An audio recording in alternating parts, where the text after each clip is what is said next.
इससे पहले वाला वीडियो जो हमारा था उसमें आपको हमने सामवेद, यजुर्वेद और अथर्ववेद के बारे में पूरी जानकारी दे दी।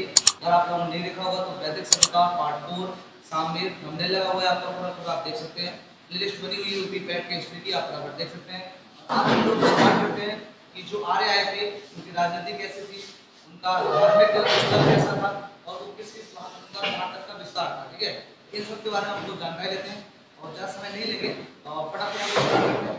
चलिए आइए तो स्टार्ट करते हैं हम वैदिक सभ्यता। देखिए वैदिक सभ्यता में हम लोग इसका विस्तार पढ़ने वाले हैं कि वैदिक सभ्यता को कितने भागों में डिवाइड किया गया था। उल्टा इसको कितने भागों में डिवाइड किया गया, आप बताओ। इसको दो भागों में डिवाइड किया गया, कितने भागों में डिवाइड किया गया था? देखिए वैदिक काल, जिसको पूर्व वैदिक काल कहते हैं, इसे बेटा क्या कहेंगे? पूर्व वैदिक काल।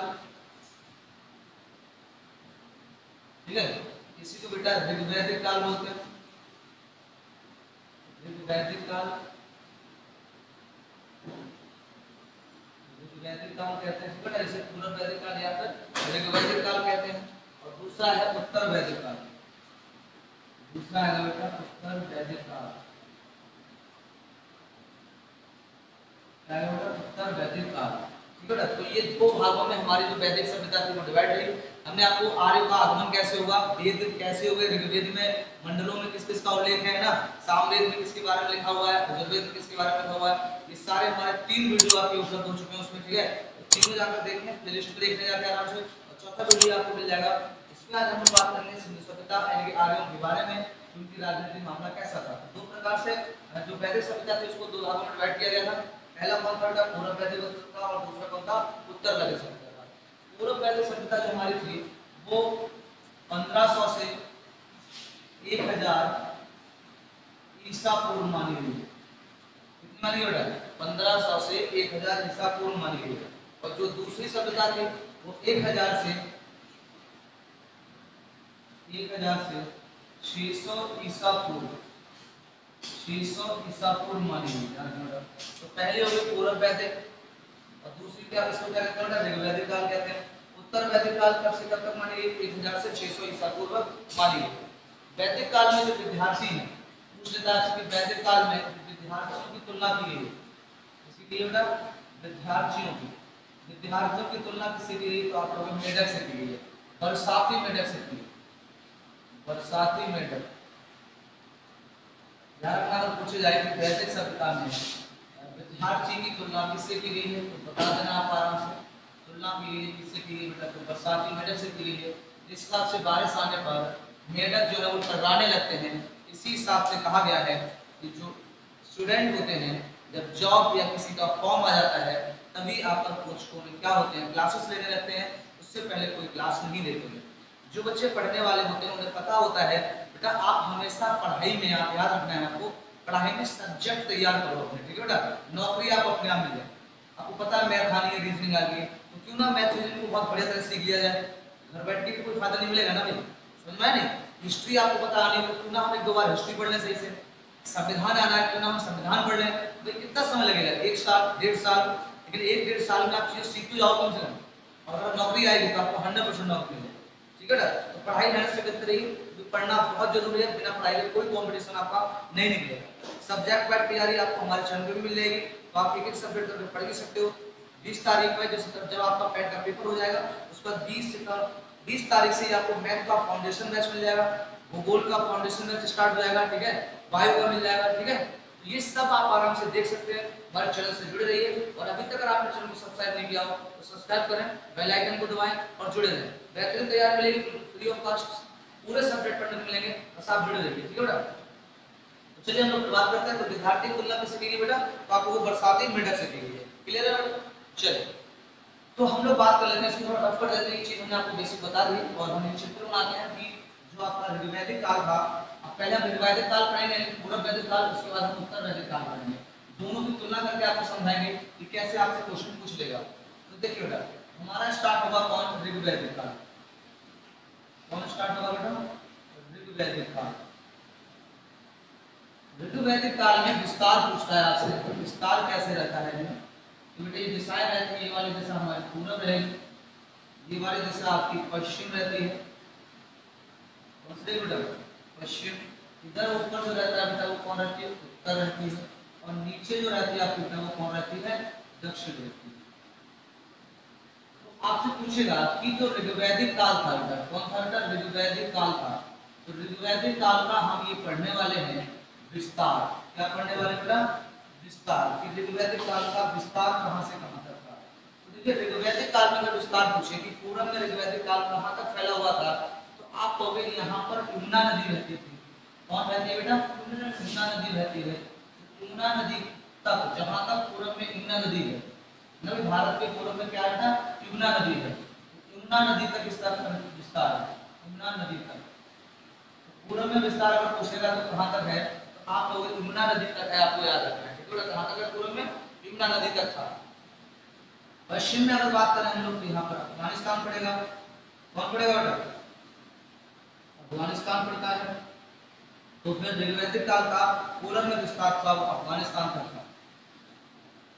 वहां तक था बेटा, अफगानिस्तान तक। दक्षिण में अगर पूछेगा तो ये कहा जाता है कि ये यमुना नदी के समांतर था। दक्षिण में कहा था बेटा, यमुना नदी के क्या था, ये समांतर था। यमुना नदी आपकी और यमुना नदी के बिल्कुल समांतर समांतर था। उस टाइम पर जितनी भी सभ्यताएं थी बेटा वो नदियों के आसपास रहती थी। तो ये यमुना नदी के क्या था बेटा, समांतर था। तो अगर दक्षिण में जो विस्तार था बेटा वो कैसा था, यमुना नदी के समांतर था। हम यहाँ पर लिख देते हैं आपको, यमुना यमुना नदी के समांतर। यमुना नदी के बेटा क्या था, समांतर था। ये ऋग्वेद चल रहा है कि पूर्वी बिंदु कहाँ था ऋग्वेद का, तो आप बेटा बताओगे पूर्व में था यमुना नदी का। और आप पूछेगा दक्षिण में कहाँ था, तो यमुना नदी के बेटा कहाँ था, ये समांतर था। क्या था बेटा, ये यमुना नदी के समांतर था। इस तरह से जो यमुना नदी पूर्व से बहती हुई आ रही थी दक्षिण की तरफ, तो इसके समांतर समांतर दक्षिणी विस्तार था। ठीक है बेटा, किसका, ऋग्वैदिक काल का। क्लियर हो गया। अब पूछेगा आपसे कि उत्तर में बताओ बेटा, उत्तर में कहाँ तक था, तो आपको बेटा हिमालय तक था। उत्तर में अगर पूछेगा बेटा तो आप कहां तक बताओगे बेटा, कहां तक बताओगे बेटा, पूरा उत्तर में जो था वो आपका कहां तक था बेटा, हिमालय तक था। ये मान लो आपकी हिमालय है। ठीक है, ये आपकी एवरेस्ट हो जाएगी, माउंट एवरेस्ट जो वर्तमान में हम लोग कहते हैं। तो आप इसे कहेंगे बेटा कहां तक था, ये हिमालय तक, हिमालय तक।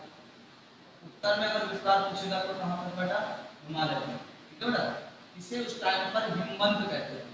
हिमालय को बेटा ऋग्वैदिक काल में क्या कहते थे, हिमवंत कहते थे। ध्यान रखना, ये आपसे पूछता है क्या पूछेगा बेटा, हिमवंत कहते थे। जो आपकी माउंट एवरेस्ट थी, ये मान लो माउंट एवरेस्ट वर्तमान हम लोग कहते हैं एवरेस्ट, बेटा माउंट एवरेस्ट, इस चोटी को ऋग्वैदिक काल में मजुवंत बोलते थे। क्या बोलते थे उसे, मजुवंत बोलते थे। यानी कि जो माउंट एवरेस्ट अभी वर्तमान में आप बताते हो वो बेटा पहले कैसे थी, मजुवंत बोलते थे उसे। क्या बोलते थे उसे, मजुवंत बोला जाता। तो आपसे पूछ सकता है उत्तर में छोटी थी उस टाइम पर, तो उसे क्या बोलते थे, तो आप मजुवंत बोलते थे। और हिमालय को बेटा क्या बोलते थे, बोलो क्या बोलते थे बेटा, हिमालय को क्या बोलते थे, हिमवंत बोलते थे। ऋग्वैदिक काल में हिमवंत कहा जाता था और माउंट एवरेस्ट को मजुवंत कहते थे। इसी माउंट एवरेस्ट पे कहा जाता है कि यहाँ पर एक वनस्पति पाई जाती थी। इसी माउंट एवरेस्ट पर बेटा क्या पाई जाती है, एक वनस्पति। ठीक है बेटा, क्या पाई जाती थी, यहाँ पर एक वनस्पति पाई जाती थी, याद रखना है। क्या पाई जाती थी बच्चे, वनस्पति पाई जाती थी। उससे क्या कहते थे, तो सोम कहते थे। क्या कहते थे बेटा, सोम। और ये कहा जाता है कि लोग इसी जड़ी बूटी को सोमरस कहते थे। क्या बोलते थे बेटा इसको, सोमरस। ये औषधि थी, ये वहां पर मिलती थी। तो इसका ठीक है बेटा, ये ध्यान रखना है। तो वनस्पति कौन सी थी, इस माउंट एवरेस्ट के आसपास पाई जाती थी, तो सोम। इसी से क्या बनाते थे, सोमरस बनाते थे। और इनका पेय पदार्थ था, क्या था बेटा, पेय पदार्थ। अगर कहा जाए ऋग्वेद में जो आर्य थे वो किस पेय पदार्थ का प्रयोग करते थे, आप बता दो किसका करते थे बेटा, सोमरस। सोमरस आजकल आप लोग कहते थे कि शराब है, तो ध्यान रखना है शराब है। इस तरह से आप ध्यान रखना, ये सोमरस का क्या करते थे बेटा, इस सोमरस का क्या करते थे बेटा, पेय करते थे, मतलब पीते थे। थोड़ा इस तरह से लोग देखो आपके लोग तैयार हो गए। आजकल हम लोग शराब को सोमरस कहते हैं, बट उस टाइम पर ये जड़ी बूटी टाइप की थी तो उसे सोमरस कहा जाता था। ठीक है बेटा, यहाँ तक समझ में आ गया, बेहतरीन तरीके आपको क्लियर समझ में आ रहा होगा। अगर कोई डाउट हो तो आप क्लियर कर सकते हैं। आप बताओ बेटा, यहाँ तक कोई दिक्कत, तो सारा विस्तार आपको समझ में आ गया होगा। ठीक है, यहाँ पर आपसे कभी पूछता है कि जो आपका ऋग्वैदिक काल था उसमें बेटा जो मरुस्थल होते हैं, कौन होते हैं बेटा? मरुस्थल होते हैं। बच्चे क्या होते हैं? मरुस्थल। इस तार से बेटा क्या होते हैं? मरुस्थल होते हैं। क्या बोलते हैं इसको बेटा? मरुस्थल। ये पूछ लेता है कि ऋग्वैदिक काल में मरुस्थल को क्या कहा जाता है? क्या पूछा जाएगा बेटा? मरुस्थल को क्या कहते हैं? मरुस्थल है, मरुस्थल सभी जानते होंगे, रेतीले टीले जो होते हैं, रेत को उन्हें क्या कहते हैं बेटा? मरुस्थल कहते हैं। तो आपसे पूछ सकता है कि ऋग्वैदिक काल में मरुस्थल को क्या कहा जाता था? तो आप बता सकते हो मरुस्थल को क्या कहा जाता था? जल्दी बताओ बेटा, क्या कहा जा सकता था? तो मरुस्थल को क्या बोलते थे, इसके लोग बात कर लेते हैं। तो इससे बेटा घनत्व बोलते थे। मरुस्थल को क्या बोलते थे बेटा? घनत्व बोलते थे। सही बेटा, घनत्व। तो ऋग्वैदिक काल में मरुस्थल को क्या कहा जाता था? तो आप बताएंगे घनत्व बोलते थे। हिमालय को हिमवंत बोलते थे। माउंट एवरेस्ट चोटी जो वर्तमान में है उसे मधुवंत बोलते थे। इसी के आसपास एक वनस्पति पाई जाती थी जिसे सोम कहा जाता था, और इसी से आर्य क्या करते थे? सोम रस का यापन करते थे। ठीक है बेटा, ये आपका क्या था? विस्तार रूप से था। यहाँ से क्वेश्चन अक्सर आपसे पूछ लेता है। ऋग्वैदिक काल जो था बेटा, इसमें ध्यान रखना है आपको। ऋग्वैदिक काल जो बेटा है, इससे इसमें जो वेद लिखा गया था, तो आपसे पूछ सकता है कि कौन सा वेद लिखा गया था? तो वेद सिर्फ ऋग्वेद में ऋग्वेद लिखा गया था। ऋग्वैदिक काल में कौन सा वेद लिखा गया था बेटा? ऋग्वेद। और यही सबसे पुराना वेद माना जाता है। ये सबसे पुराना माना जाता है। सबसे क्या माना जाता है बेटा? पुराना वेद माना जाता है। ये आपको याद रखना है। तो ये सबसे पुराना माना जाता है, ये आपको याद रखना है। यहाँ तक किसी को दिक्कत? आपसे पूछा जाए कि आर्यों का सबसे प्रिय पेय पदार्थ कौन सा था? तो ये आर्यों का क्या था बेटा? पेय पदार्थ था। पेय पदार्थ था, ये प्रिय था, बहुत ज्यादा इस्तेमाल करते थे पदार्थ। और कैसा था बेटा? प्रिय था। आपसे पूछे आर्यों का पेय पदार्थ कौन सा प्रिय था, तो आपको सोम रस था। कौन सा था बच्चे? सोम रस था। हो गया था किसी को दिक्कत? क्लियर हो गया? चलिए हम लोग आगे बात करते हैं। और अब हम देखते हैं, ये तो एक विस्तार हो गया। इसके बाद हम लोग देखते हैं कि आर्यों का जो आर्थिक जीवन था वो कैसा था। है ना, क्या पूछेगा आपसे? आर्थिक जीवन। तो आपको हेड डालना है कि ऋग्वैदिक काल के समय इनका आर्थिक जीवन कैसा था। मतलब पैसा वैसा कहाँ से आता था? ठीक है, आजकल तो आप नौकरी करके ले आते हो, लेकिन उस टाइम पर ये पैसा कहाँ से लाते थे, कैसे लाते थे? तो उन चीजों हम लोग चर्चा करें और समझेंगे ध्यान से। आपको यहाँ से क्वेश्चन पूछ लेता है। ठीक है बेटा, तो हमारा यहाँ चल रहा है कौन बेटा? ऋग्वैदिक का। ऋग्वैदिक, हाँ बेटा। डेट रहती है इसकी कितनी? 1500 से 1000 ईसा पूर्व। 1000 से ईसा पूर्व। ठीक है बेटा। ऋग्वैदिक काल में हम लोग पढ़ने वाले हैं आगे। इसी ऋग्वैदिक काल को क्या बोलते हैं बेटा? तो पूर्व वैदिक बोलते हैं। पूर्व वैदिक, हाँ। अच्छा, ऋग्वैदिक काल में पूछा है, पूर्व वैदिक काल। ठीक है बेटा। और इसमें हम लोग समझने वाले हैं, अब क्या समझते हैं? आर्थिक जीवन।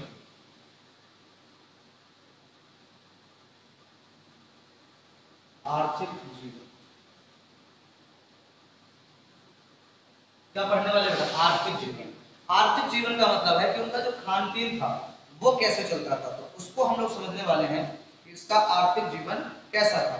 इसके बाद हम लोग समझेंगे कि इसका जो आपका क्या बोलते हैं उसको, राजनीतिक, क्या बोले बेटा? राजनीतिक जीवन कैसा था। इसमें दोनों की हम लोग चर्चा करने वाले हैं। तो सबसे पहले देखते हैं कि आर्थिक जीवन कैसा था।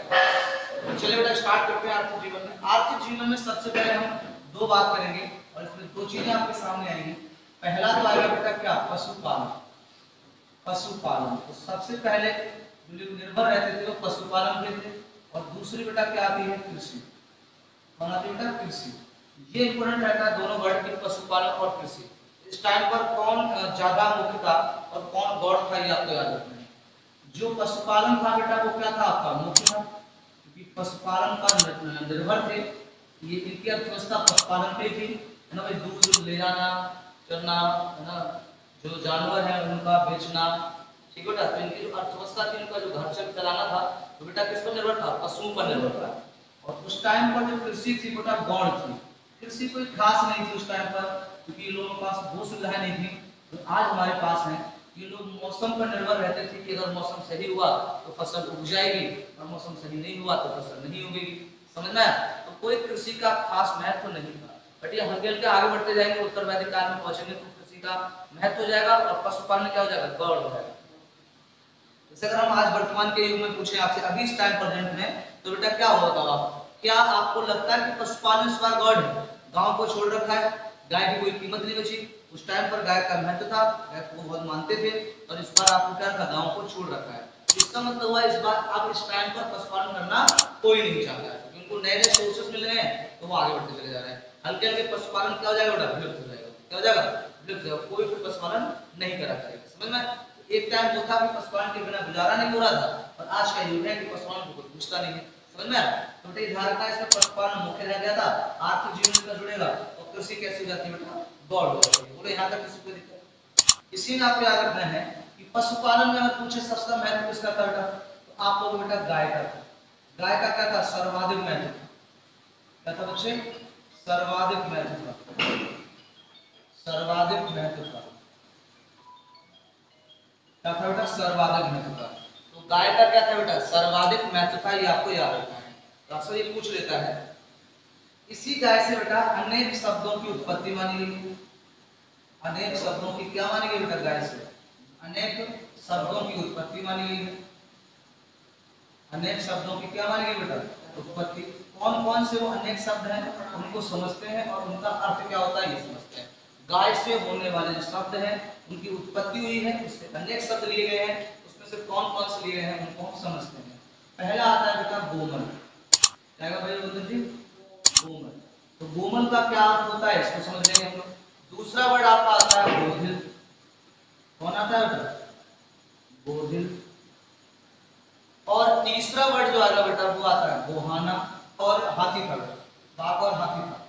अब हम लोग इसी में करते हैं, कृषि की बात करते हैं। पशुपालन की तो बात होगी बेटा, अब थोड़ी कृषि की बात कर लेते हैं। ये कृषि थी तो गौड़, बट इससे संबंधित कुछ आपसे क्वेश्चन इसमें पूछ सकता है, तो हम लोग उनकी बात कर लेते हैं। ये जो था वो आर्यों का आर्थिक जीवन माना जाता था कि जीवन जो है बेटा वो कैसा जीवन माना गया था, अस्थायी माना गया था। ये स्थायी नहीं है, बाहर से डिपेंड करता है। कृषि को गौड़ या अस्थायी माना गया था। क्या माना गया बेटा, गौड़ या अस्थायी माना गया था। इस टाइम पर कृषि का ज्यादा विकास नहीं हुआ था। कृषि का ज्यादा विकास नहीं हुआ था, ज्यादा विकास नहीं, मतलब आप ऋग्वेदिक काल में ध्यान रखना कृषि का कोई खास ज्यादा विकास नहीं होता, बट उत्तर वैदिक काल में कृषि का हो जाता है। अगली बात करते हैं, ऋग्वेद के 24 श्लोकों में कृषि का उल्लेख मिलता है, कृषि का उल्लेख मिलता है। कितने मिलता है बेटा, 24। तो पूछे कृषि का उल्लेख कहाँ मिलता है, तो ऋग्वेद के 24 ऐसे श्लोक हैं जिसमें सिर्फ कृषि के बारे में बताया गया है, ये आपको याद रखना है। ठीक है बेटा, ठीक है। ऋग्वेद में जो कृषि योग खेती थी, ये पूछता है कृषि योग्य खेती खेती को उर्वरा बोलते थे। क्या बोलते थे बेटा, उर्वरा। ध्यान रखना, ऋग्वेद में जो आपकी कृषि करने योग्य खेती थी उसे क्या बोलते थे, उर्वरा बोलते थे। जैसे हम लोग कह सकते हैं कि जो उपजाऊ खेती थी उसे क्या बोलते थे, तो आप ध्यान रखना बेटा क्या बोलते थे, उर्वरा। जैसे अभी कहते हैं लोग उपजाऊ, उस टाइप तो उर्वरा बोलते थे कि जो खेती जिसपे होती है उसे उर्वरा कहा जाता था। इसमें ध्यान रखना, इसमें ध्यान रखना, बड़े बड़े बड़े बड़े दो हलों से क्या होती थी बेटा, जुताई होती थी। दो बड़े बड़े हलों से जुताई होती थी। क्या होती थी बेटा, जुताई होती थी। तो आपसे पूछ सकता है कि बड़े बड़े हलों से कहाँ जुताई होती थी, तो आप बता सकते हैं। ठीक है सर, आपसे पूछेगा कि हल को क्या कहते थे। जो हल होता है बेटा, हल को क्या बोलते थे, तो लांगला बोलते थे। क्या बोलते थे बेटा, लांगला। ध्यान रखना, अगर पूछे कि हलों को, क्योंकि भाई वर्तमान में हम लोग हल बोलते हैं, लेकिन उस टाइम पर क्या बोलते थे, लागला बोलते थे। क्या बोलते थे बेटा, लागला बोला जाता था। बोले यहाँ पे कोई दिक्कत, कहीं कहीं पर लागला लिखा होता है, कहीं कहीं पे लागला हो गया, कहीं पर लगाल लिखा होता है। क्या लिखते हैं बेटा, लगा कैसे करके। तो कुछ किताबों में आपको ऐसे मिल जाएगा, कुछ में आपको ऐसे मिल जाता है।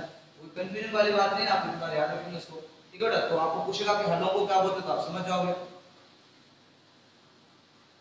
इसमें कहा जाता था कि जो ये हल हुआ करते थे, इनको खींचने के लिए 6, 8 और 12, ठीक है, बैलों का काम होता था। एक एक हल पर कितने बैल काम करते थे, या तो 6 करते थे, 8 करते थे, या 12 करते थे। तो आप याद रखें 6, 8, 12 बैलों का क्या मिलता है बेटा, उल्लेख मिलता है। ध्यान रखना ऋग्वेदिक काल में एक ही हल को या तो 6 पर बैल खींच रहे होंगे, या 8 खींच रहे होंगे, या फिर 12 का उल्लेख मिलता है, आपको याद रखना। ठीक है बेटा। जो इसमें खेती होती थी, उस खेती में जो खाद लगाई जाती थी बेटा, वो किसकी लगती थी, गोबर खाद लगती थी। क्या लगती थी बेटा, गोबर खाद लगती थी। ठीक है बेटा, गोबर का यूज करते थे। उस टाइम पर डीएपी का तो कोई प्रचलन नहीं था, यूरिया का कोई प्रचलन नहीं था, तो भाई गोबर होता था। आजकल भी हम लोग खेतों में डालते हैं, तो गाय भैंसों वाला जो गोबर है वो इकट्ठा कर देते हैं, तो बाद में आपने देखा होगा गाँव में उसको फैला दिया जाता है, और बाद में जुताई कर दिया जाता है, तो उसकी उर्वरक क्षमता क्या होती है बेटा, बढ़ जाती है। ठीक है, देखो जो गोबर डाली जाती थी उसको उस खाद को बोलते क्या थे, जो गोबर खेतों में डाला जाता था उसे बोलते क्या थे, तो उसे साकलन या करीस बोलते थे। इसे क्या बोलते थे बेटा, जो डालते थे उसे करीन या करीस। बड़ा ध्यान रखना, क्या बोलते थे इसे, करीन या करीश बोलते थे। जो खाद हुआ करती थी गोबर की, उसे लगाई जाती थी, तो उसे बोलते थे या तो करीश बोलते थे, या बेटा क्या बोलते थे, करीन बोलते थे, या इसी को बेटा साकलन, साकलन बोलते थे।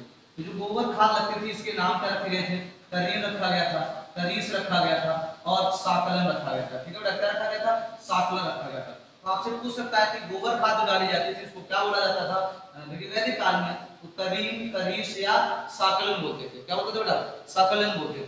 बोले यहाँ तक किसी को दिक्कत नहीं। जो सिंचाई होती थी यहाँ बेटा, क्या होती थी बेटा, सिंचाई होती थी। सिंचाई उस टाइम आपको पता है, सिंचाई बेटा किस किस से होती थी, तो कुआं से होती थी, नहर और तालाबों से।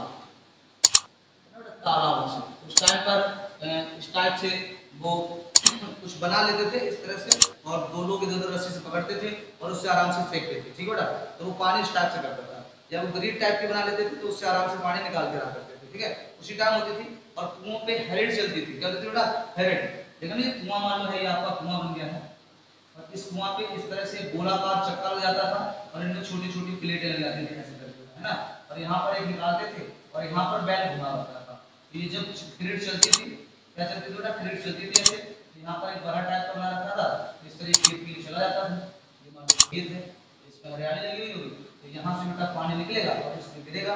इस पानी पूरी ग्रिड में क्या होता है, गिर जाता था ऐसे, और गिरने के बाद ये पानी क्या करता था, मूव करता था, और आराम से खेतों की सिंचाई होती रहती थी। कुआं है आपका, बना देते हैं थोड़ा सा आपको समझाने के लिए। ये आपने देखा होगा, तो न्यू बच्चे आजकल आधुनिक वाले छोटे बच्चे हैं, सुपर बच्चे हमारे, तो वो उन्होंने नहीं देखा होगा, बट पुराने जो कुछ लोग हैं उन्होंने देखा होगा। ये तो आपने मूवियों में या किसी टीवी में देखा होगा इसको, इस तरह ग्रिड बना रखी है। राजस्थान में आज भी थोड़ा सा इसका यूज होता है, लोग करते रहते हैं। तो कुएं से पानी निकालकर सिंचाई हुआ करती थी। तो आपको हम बता दिया कुआं, नहर और तालाबों से क्या होती थी बेटा, सिंचाई होती थी। ठीक है, तो इसका मतलब हुआ कि जो कृषि थी वो इस तरह से निर्भर थी आपको। ठीक है बेटा, तो अब हम लोग बात करते हैं कि इसमें कौन कौन सी जो फसल थी और इनके नामों को क्या बोला जाता था, तो हम उसकी थोड़ी सी बात कर लेते हैं। ठीक है बेटा, तो इसकी बात कर लेते हैं। तो देखिए इसमें बात कर लेते हैं हम थोड़ी सी कृषि की दोबारा से, कि जो गेहूं जो फसल पड़ती थी उसको क्या बोलते थे, या नहर को उस टाइम पर क्या बोला जाता था, तो उसकी थोड़ी चर्चा करते हैं। तो हमारा अभी कृषि चल रहा है, क्या चल रहा है बच्चे, कृषि चल रहा है। तो कृषि में हम लोग बात करने वाले हैं, इसकी तो सिंचाई की बात होगी। ठीक है, तो आपसे पूछता है कि जो कृषि में फसल सबसे ज्यादा ये परिचित थे वो किस फसल से थे, किस फसल से बेटा परिचित थे, तो जौ से बहुत ज्यादा परिचित थे, जौ का इस्तेमाल करते थे। ठीक है बेटा, जो आपके ऋग्वेदिक काल में थे वो जौ से क्या थे बेटा, परिचित थे। ठीक है, इसमें कुछ हम लोग बात कर लेते हैं, कुछ जो फसलों को लेकर नाम है उनकी हम लोग बात कर लेते हैं। इसमें पहला बात कर लेते हैं हम लोग क्षेत्र की। क्षेत्र किसे कहते थे उस टाइम पर, तो क्षेत्र किसे कहते थे, ठीक है, लागल, लागल किसे बोलते थे, है ना बेटा। इसके बाद है साकन, साकन किसे बोलते थे, तीन नाम बताए थे मैंने, आपको याद हो तो एक भी लिखवा देता हूँ। साकन था इसका नाम, एक क्या था बेटा, करीस था, और एक था बेटा करेली। तो तीन नाम थे, ये भी अभी रिपीट करके हमने आपको याद होंगे। ठीक है, अगला आता है बेटा अवट, पूछेगा अवट किसे कहते थे। अवट की बात कर लेते हैं। और नीचे आता है बेटा कोल्या, कोल्या किसे कहते थे। और अगला आता है बेटा तिरक, इसे घेर बोलते थे। ये तालाब को बोला जाता था, ठीक है। कोल्या जो बोलते थे बेटा वो किसको बोलते थे, नहर को बोलते थे। ऋग्वैदिक काल में नहर को बोलते थे। अवट जो बोलते थे वो कुआं को बोलते थे। क्या बोलते थे बेटा, कुआं को बोलते थे, कुआं को। सकल या करीस या करीम बोलते थे बेटा जो आपको हमने बताया था गोबर की खाद को। इसको बोलते थे बेटा गोबर की खाद, गोबर की खाद को बोलते थे, ठीक है बेटा। लागन किसको बोलते थे, अभी अभी बताया था, आप बता सकते हैं बेटा। तो बड़े बड़े हल हुआ करते थे, 6, 8 और 12 बैलों से हाका करते थे ना, तो उनको कहते थे बेटा हल।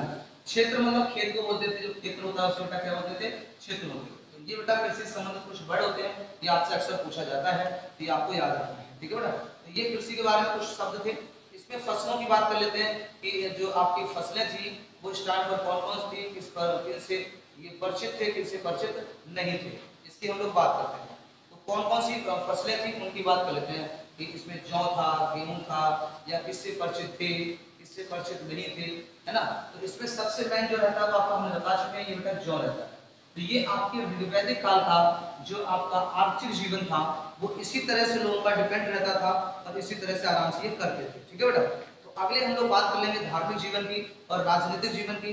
तो आज हम इस वीडियो में इतना ही रखेंगे बेटा, ठीक है। इस वीडियो में क्या रखेंगे बेटा, इतना ही रखेंगे। अगर आपको ये जानकारी अच्छी लगी हो, ऋग्वैदिक काल का सिर्फ हमने एक पार्ट पढ़ा है, इसमें आर्थिक जीवन है ना, इसका विस्तार है ना बेटा। ऋग्वेद का विस्तार क्या था, ऋग्वैदिक काल का विस्तार क्या था, पूर्व वैदिक का विस्तार क्या था, ठीक है बेटा। क्या था बेटा, विस्तार कितना था। और इसमें हमने आर्थिक जीवन पढ़ लिया है कि कृषि और किस पर, खेती पर ये निर्भर है, ठीक है बेटा। खेती पर क्या है, निर्भर है।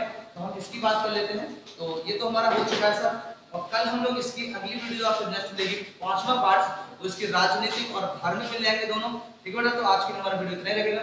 सही बच्चों को अगर जानकारी अच्छा लगा हो तो लाइक कर दें वीडियो को, एक बार शेयर कर दें और कमेंट करके जरूर बताया करें कि आपको हमारा वीडियो कैसा लगा, ठीक है बेटा।